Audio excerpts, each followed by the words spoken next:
And here is where the magical things start happening in conversation. And I'm sure many of the people who are with us today have experienced this. You're talking with your friend and you go, "Oh my gosh, I forgot all about that.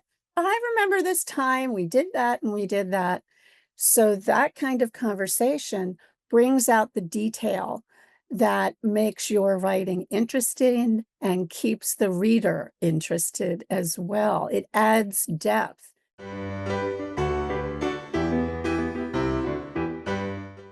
Good afternoon, everyone. This is Gretchen Rowe for the Demi Learning Show, and I am so excited for us to be back on the air today, particularly because my guest is a personal friend, and we're going to have a hard time staying on task because both of us love this topic we're going to talk about so very much. We're going to talk about the Ghostwriter's Guide, Insider Tips for Aspiring Writers. I want you to meet my dear friend Maggie Mills, and then we'll begin in earnest. So, Maggie, introduce yourself. Thank you for inviting me. And I want to thank everyone who's showing up today because, like you said, we love this stuff. We want to talk about it all the time. Well, the way I introduce myself when I attend business calls is I am Maggie Mills. I am the most published author you have never heard of. And that's because I'm a ghostwriter. I stay behind the scenes and I help people get their brilliant ideas out of their head and onto the page because that can be a challenge. And I have a background in publishing and I've studied news writing and did that sort of writing. And then I worked for a curriculum publisher as their managing editor. So I have been writing and editing for decades. That is really true. And it's really fun to have the opportunity to sit here and talk about what Maggie does because we've known each other for a very long time. So I have watched her evolve into this career. And she has that come on, come along with me personality that gives you the idea that you can do things you really didn't think you could do. And so her enthusiasm is infectious, and I think you'll find today as we talk that she'll give you some great ideas to get your kids writing and maybe to get you writing as well. About 2 years ago now, Maggie and I did an episode together about telling your family story. And so that will be linked in the show notes so you all can refer back to that. So that'll be your homework. But as we begin, Maggie, we had so many things to talk about. So, as a ghostwriter, what is the thing that you have found to be most fascinating about the process? Oh my goodness. It's the collaborative nature of the process. When the authors and I start working together, we will work together just like this call is going. We get on a Zoom call and I record it. We start out by putting together the outline for the book if they haven't already created one. And then we work chapter by chapter. I interview them like it's a talk show almost. We'll know ahead of time the topic we want to discuss that day. And here is where the magical things start happening in conversation. And I'm sure many of the people who are with us today have experienced this. You're talking with your friend and you go, "Oh my gosh, I forgot all about that. I remember this time we did that and we did that." So that kind of conversation brings out the detail that makes your writing interesting and keeps the reader interested as well. It adds depth because no matter how well we outline, those those little details are sometimes pivotal. I've had people on calls like this remember very serious emotional events that they had been repressing for a long time. And then they saw the connection between, "Oh, now I understand why I can't stand popcorn. It all makes sense to me now." So it's the Sure. conversations.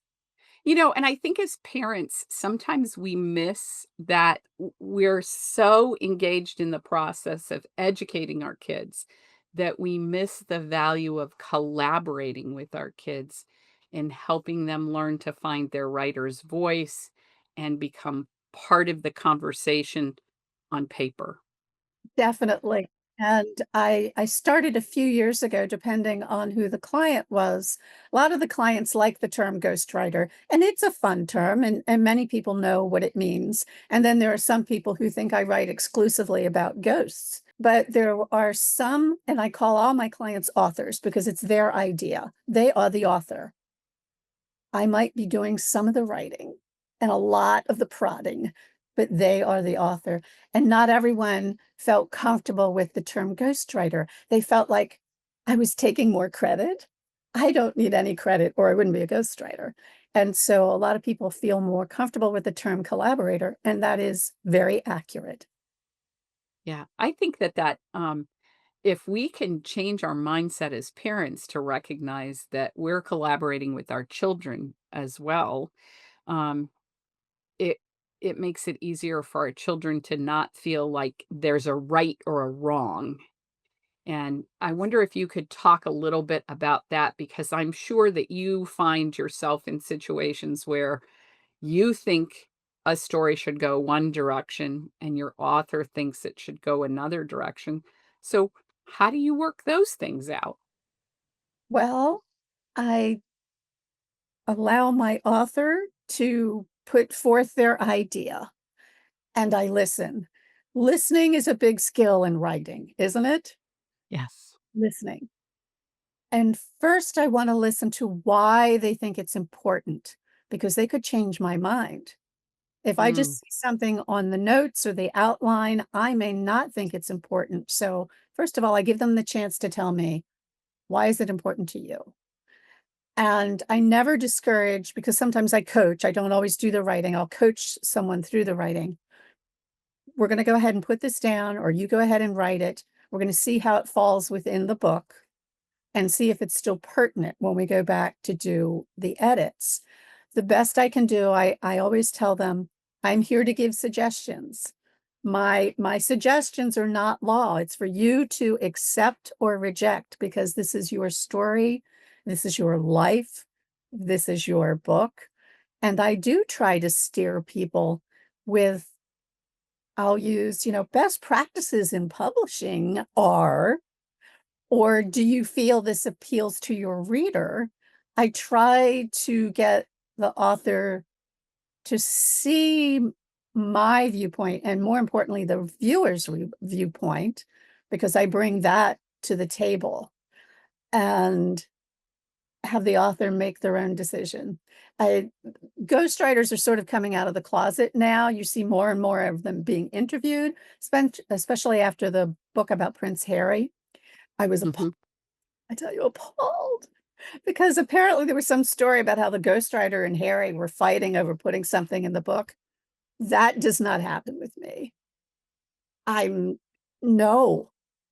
You want to write something really embarrassing? Go right ahead. I'm going to warn you, but go right ahead. Your story. So tell me, Maggie, how do you go from being a managing editor and a marketing guru to now being in this position?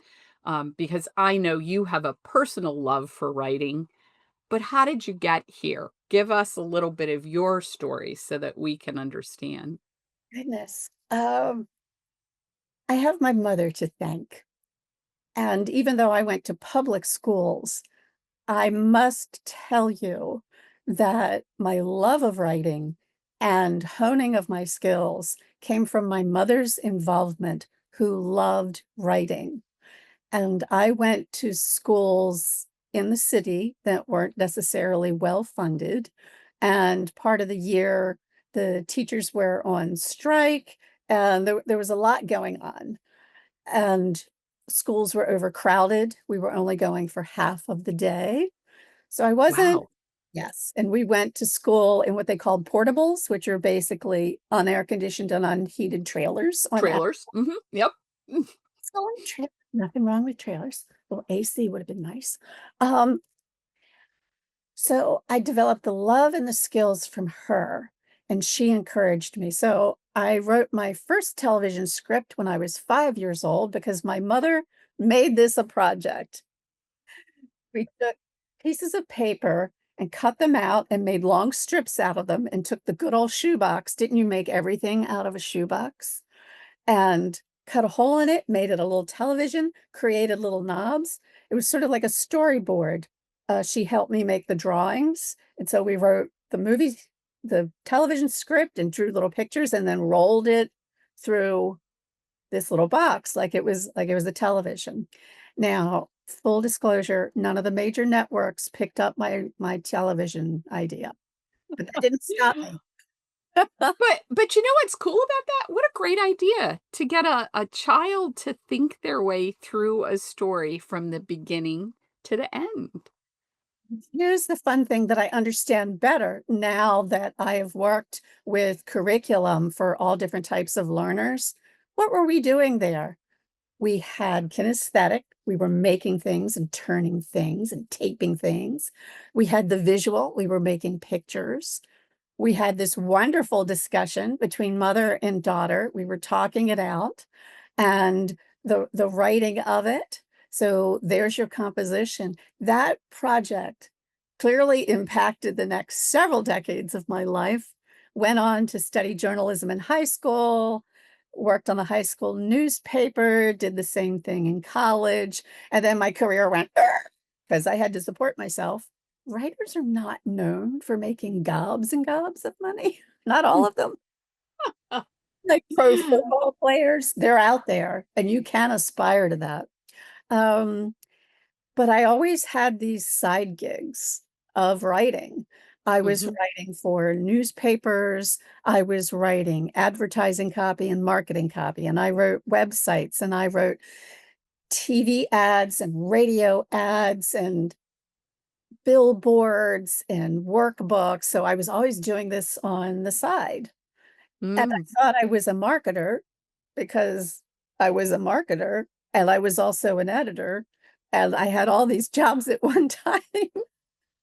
And then the pandemic hit and I had been earning a living as a marketer, still doing the writing, but focused on that. And so all the clients went away. But what did a lot of people do during the pandemic?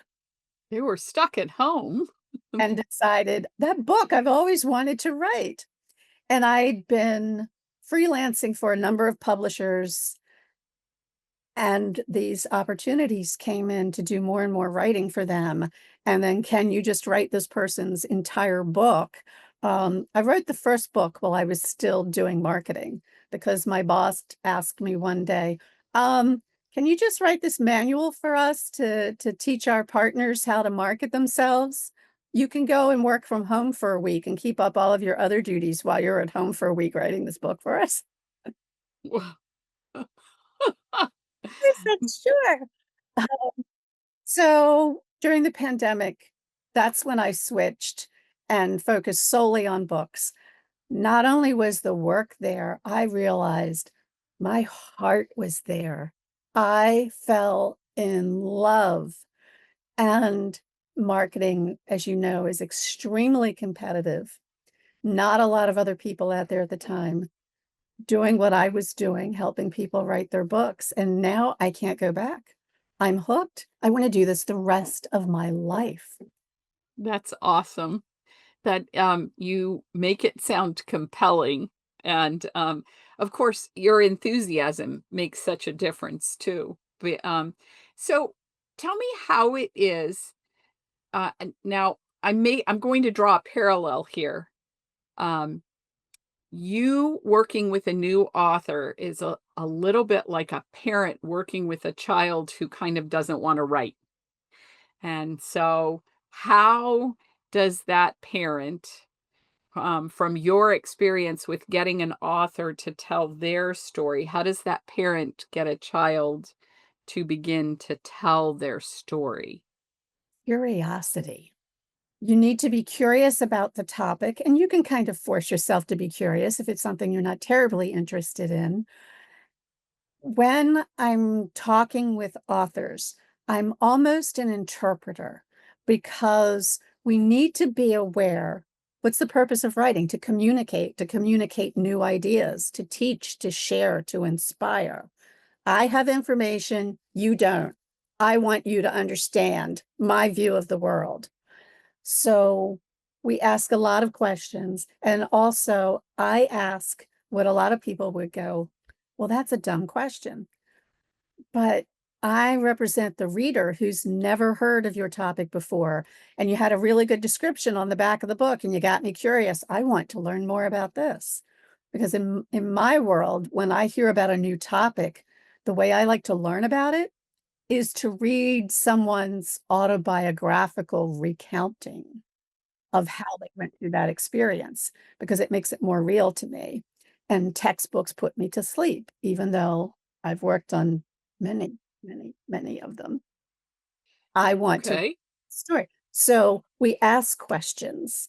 Oh, tell me about that. That must have been frightening for you. Oh, it wasn't? Oh, you weren't afraid at all. Boy, I would have been. Why weren't you afraid? Had you done something like that before? It's a lot of questions. And I know one of the things, one of the people joining us was very interested in was, I have a child who writes just the nouns and the verbs. Well, Mm, here's where we can make it fun. Many times, no matter what age your writer is, or the adults, the children, the ideas are this big in their brain. They are detailed, they are beautiful. They see entire worlds. And it's like getting them to a funnel and on the paper. This is very intimidating to get them through mm, here on the paper. So we ask, what are they seeing? I have walked people through the scene. You walked in the door. What kind of doorway was it? Was it a screen door that slammed shut? Could you hear mm, the sound of that? Did the floorboards creak? Was did the room smell? Was the kitchen in the back of the house? We walk through it like they are walking through a scene. And this works for fiction and nonfiction. So say you have a child and his entire sentence is Johnny ran or he ran. And we get that a mhm, lot. Okay, first of all, who ran? Okay, it was mhm, Johnny. Or it was Elbert, encourage those fun names. All right.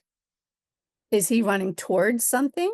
Is he running because he's excited to see the ice cream truck? What is he running mm, toward? Or is he running away from something? Is there a big monster chasing him? So we work together, and I do this with adults every day with their fiction and nonfiction stories, because even people who want to write business books, it's based on their personal experience. It's not just a set of facts. Well, you say you started your business in 1997. Where did you start it? Did you start in a big flashy office building because you had a lot of people supporting it, or did you start in your mother's garage? You know, mm. Sure, did sure.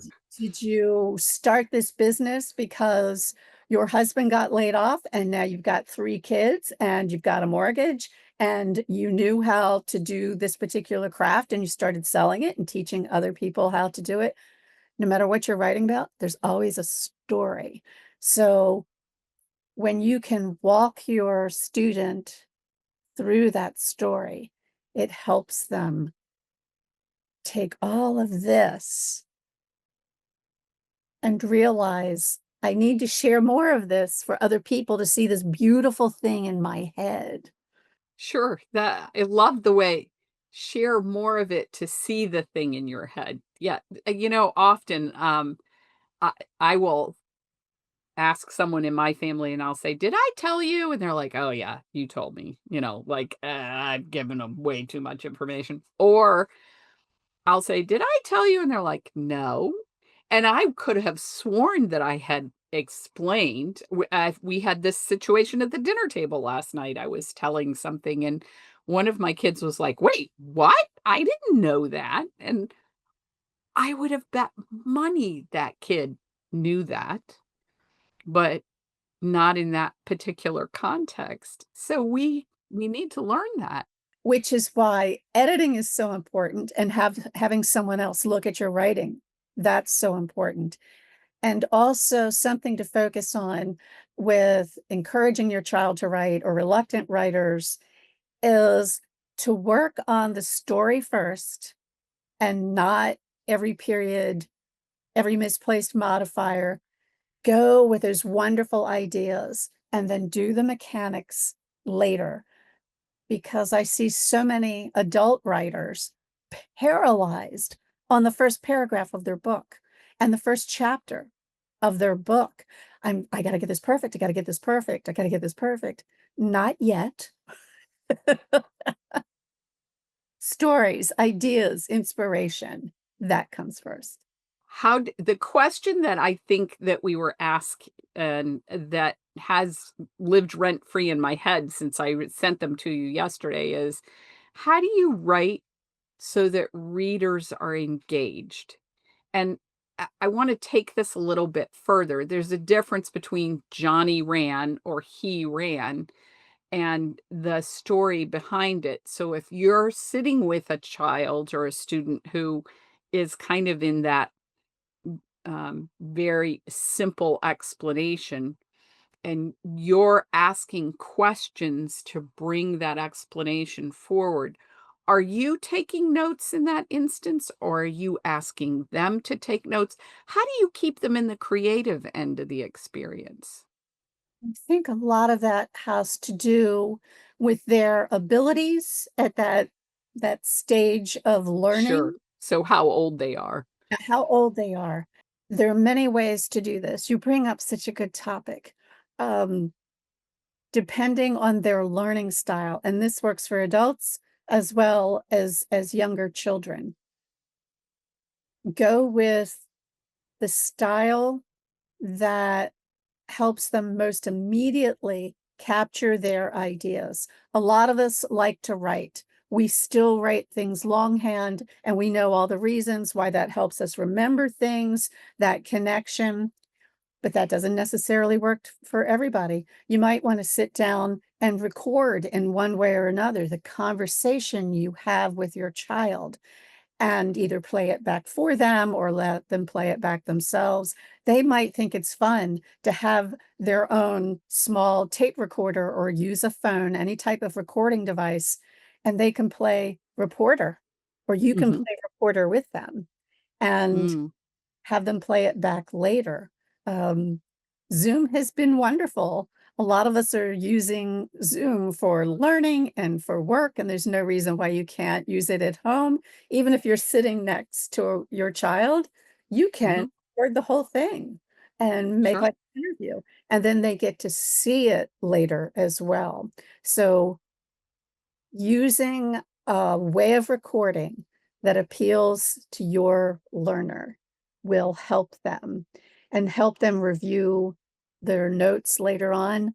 I learned so much about writing and learning when I worked for the publisher that helped me learn about myself, because we're all online doing videos. I make videos all the time to share information. But I realized when I signed up for a super expensive class, I can't learn off of video. My brain Really? Okay. just goes boom.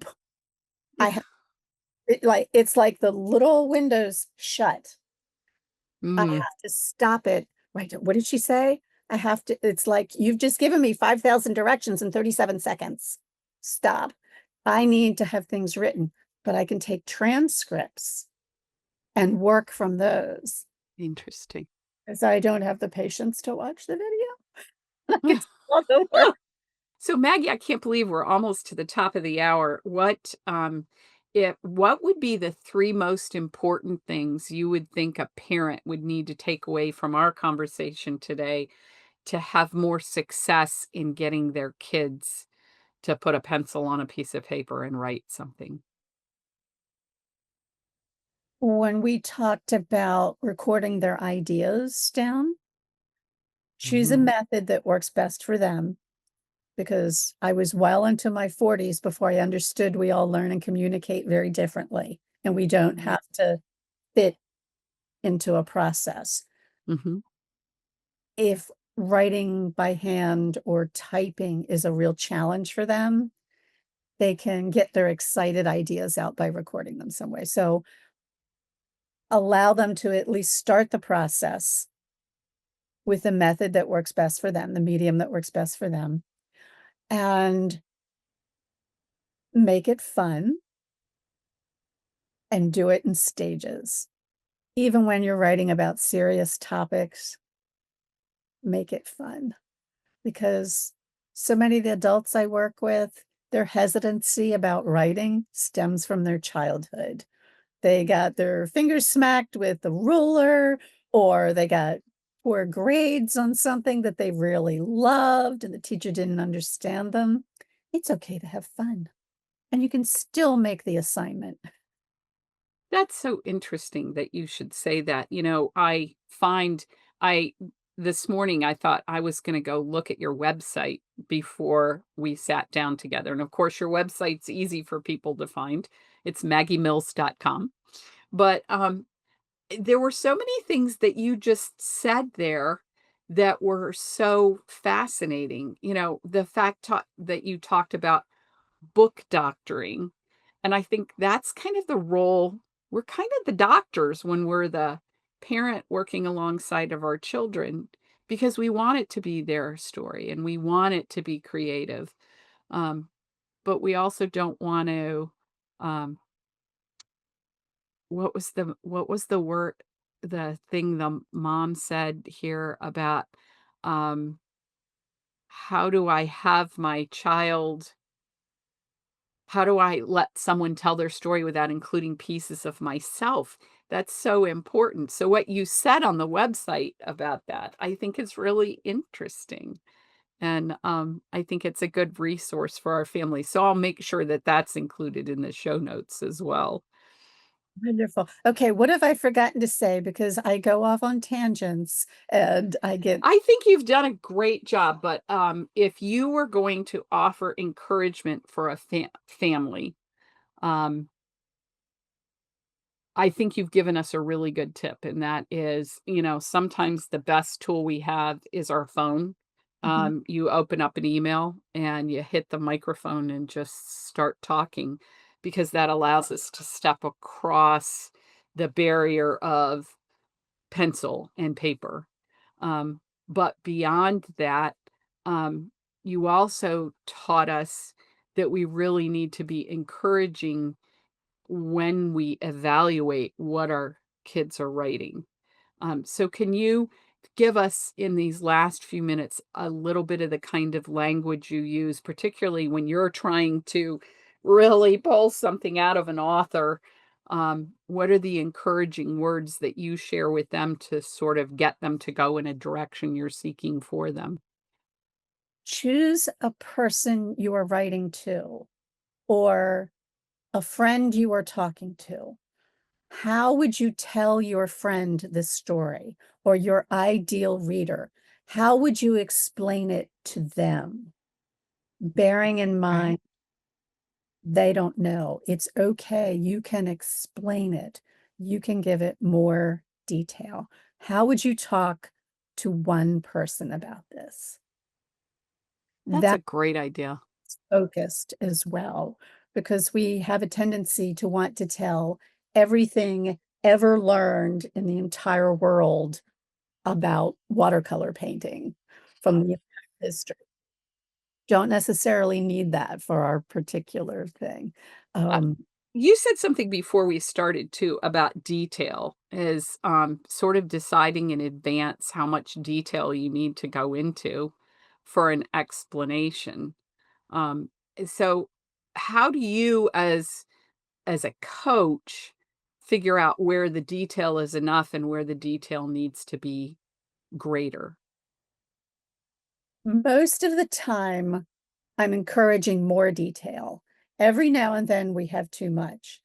My advice to writers is write it all down, write long, edit later, include it all. And that's when we go back, if we try and decide, do we have enough? Did I explain this well enough? If not, you need more detail. Have I included a really good story, but it doesn't necessarily carry forth the idea I'm trying to get across in the book or the chapter? Sometimes it's extraneous. And again, I say keep that because I work with authors who have so many ideas that I wind up telling them, okay, you're trying to write 3 books at once. These are terrific. That's going to go in your next book. So, does it help drive your point? And is it more succinct in the way Maggie talks? Well, I think this has been terrific, and I think you have been succinct in the conversation, but I think we've also learned a lot here. And one of the things that I find you continually come back to is that element of being encouraging. And I think we could all learn to use more encouragement. Absolutely. We all like that. Absolutely. Maggie, I want to thank you for spending this time with me. I know how busy you are. Thank you for taking this hour, and it has been fantastic. We will have, of course, in the show notes, Maggie's website, which is maggiemills.com. And you may be watching this video and thinking, Maggie's just the person you need to come alongside you and help you tell your story. And I know she'd be happy to do that. And I want to just say thank you because having been in the editorial world for academics for a long time, I know you know how important it is to help the next generation of writers find their voice. So I appreciate that very much. Thanks, Maggie. I appreciate your joining me today. And I hope people found some value in the conversation that we've had. Thanks, everyone, for allowing us to come into your living rooms. We don't take it lightly, and I'll look forward to your joining me again soon. Take care, everyone. Bye-bye. Thanks again for joining us. We're glad to be a part of your educational community. You can help us grow our community even more by rating, reviewing, and subscribing to the show wherever you may be hearing this. Don't forget that you can access the show notes and watch a recording at demilearning.com/show or on our YouTube channel. We'll see you again next time. Until then, keep building strong foundations for lifelong learning.